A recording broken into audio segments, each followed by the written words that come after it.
Garuu dubbichi hanga ammaatti aqaaqaaqame ta'eera. Tibbanamoo dubbii ijoo miidiyaa hawaasaa kan ta'e irra deddeebiin kan dubbatamaa jiru waa'ee boqochuu Qananii Addunyaa yookaan kaadhimaa weellisaa Andu'aalem Goosaati. Erga toora miidiyaa hawaasaa TikTokii irratti suuraan argamee hin beekne miidhamuu ishee mul'isu ba'ee booda dubbichi garmalee hammaachaa jira. Haa ta'u malee namoota hedduu hirmaachisuus danda'eera. Hanga xiinxalaa siyaasaa biyyattii Jawaar Mohammediiti hanga namoota dhuunfaatti yaada garaagaraa kennuun danda'ameera. Tokko yoo murteessu bakka abbaa murtii bu'ee tokko immoo lakki jechuun falmii kaasa. Hunduu yaada isaa qofaan yakkamaa fi bilisa taasisa. Utuu fi sababoonni hedduus wal duraa duubaan tarreeffameera. Egaa waan hundumaafuu dursa hubannee boonya.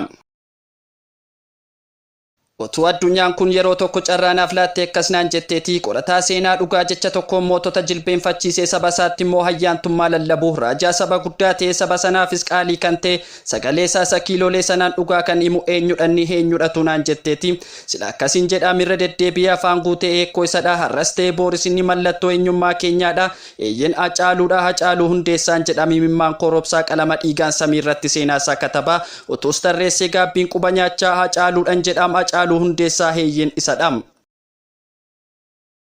Rabbi beekee boofa miila dhawwate malee silaatu namoonni tokko aangoo argatanii carraan addunyaa kanarra jiraachuun keenya dhiphaa ture. Haa ta'u malee namoota akkasiif Rabbi bakka hin kennine. Kanaafiyyuu erga beekumsa kee wallaalummaa nagugdee of tuulummaaf laattee jabaadhu gabaa jaamaan baatetti xangaarraan koorti jedhu mitiiree duriyyuu. Malsiin jedha waa'ee koo yeroo sitti man akkasiin jedhan miti yoona hinoo dhimma keen qabu sobeessi sossoba malee duriyyoo atin beektu malee arrabni isaa dammatu fagaraatti immoo summii baata bifa saayyuu miti sagal jijjiira mala isaa silaa fakkeessaan immoo jimasaadha gaarummaa kee faalee hamminaan deebisaa dhiisisittaafu innoo yaada isaa keessattuu tasumaa si yaadatu yeroof si filate malee filannoo dhabee hati abdiisaas miti hawwii gara fuunduraa jireenya isaa keessaas ati lakki bakka hin qabdu kanaaf odaraa kennu dhagee har'a si gorsinaa ceetiisaa hunda sitti himne siin jedhan miti yoona moo maal siin jedhan waa'ee koo moo akkasiin jedhan waa'ee koo wal jalaa qabanii tokko eeyyen jennaan tokko lakki jedhee hatiin beektu malee innoo boofa marga keessaa sittiin argineef malees qoraattii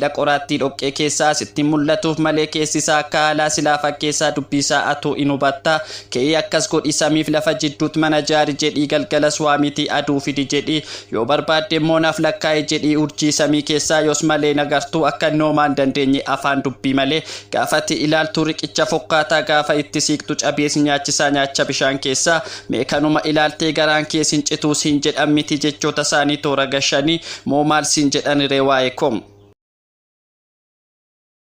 yookiin akkasiin jedhan miti waa'ee koonnoo budaadha namarraan iyyine malee qullaas gangalataa halkan kee balbala namaa jala isaa darbuu dide malee innoo yakkamaadha poolisiin qabamee mana abbaa murtiittiin dhiyaanne malee kan si dinquu kaleessa immoo qullaa masaa fiigaa akka nama maraate silaas firan qabuu kan qabeessa hidhuu hunduusa dhiisee rahabdii hirraa kute si qofaatitti hafee ati sarraa kaasii garaa kee kutadhu innoo naman ta'uu dhiisi waa'ee isaa nutoo gorsinee dadhabne daboon itti yaane jechaafis nu nafne yaallee hanga dandeenyu kana caalaa maal goonu siin jedhan miti waa'ee koo warri jiraatan moo maal siin jedhan waa'ee koo Isa no gaafatinaaf sobduun akkatina sobdu bareem har'a yeroon geenyaan sababa tarreessitee qalbii koo boojuu yaadini anoo duriyyuu nama callisoo soon taane nama baay'ee soon sodaadham sababni isaas inni callise jechaanis gochaanis hoomaan angoone garuu ati baacoo fakkeessitee jechaaf gochaa kenna miidhuu yaalte ani garuu yeroo hunda waa'ee gowwootaa bakka hin qabu malee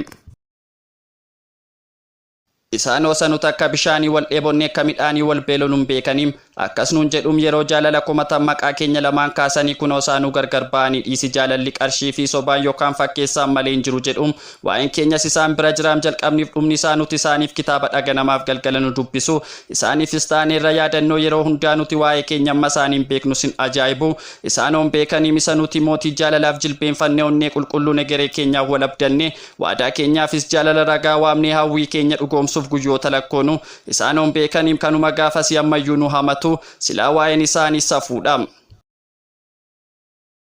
Ani nama dogongora dhalatedhaam nama miti waaqnu waan na beeku miti maali jireenyi akkasii maalituma dhalachuun himti koo afeera ta'e wayyuu carraa habaaramaan akkasii kan koo qofamaaf ta'e jettee beekta hiriyoonni kee hundumtuu si biraa milkaa'anii jireenyi toora galee fi bakka gurguddaa ga'anii ati immoo rakkinni mana keetti walga'ee rakkina kee uffataan dhokfattee daabboo gogaa tokko ciniintee manaa baate gaafii immoo sumayyuu dhabdee haga buukee bultee beekta halkan waarri sa'aatii 9 riba keessaa kaatee rakkinoota kee ilaaltee carraan kee karaa hundumaa cuccufaa ta'uu saalaalte siree kee irratti imimmaan fi waaqni qofti hargitan buuftee beekta.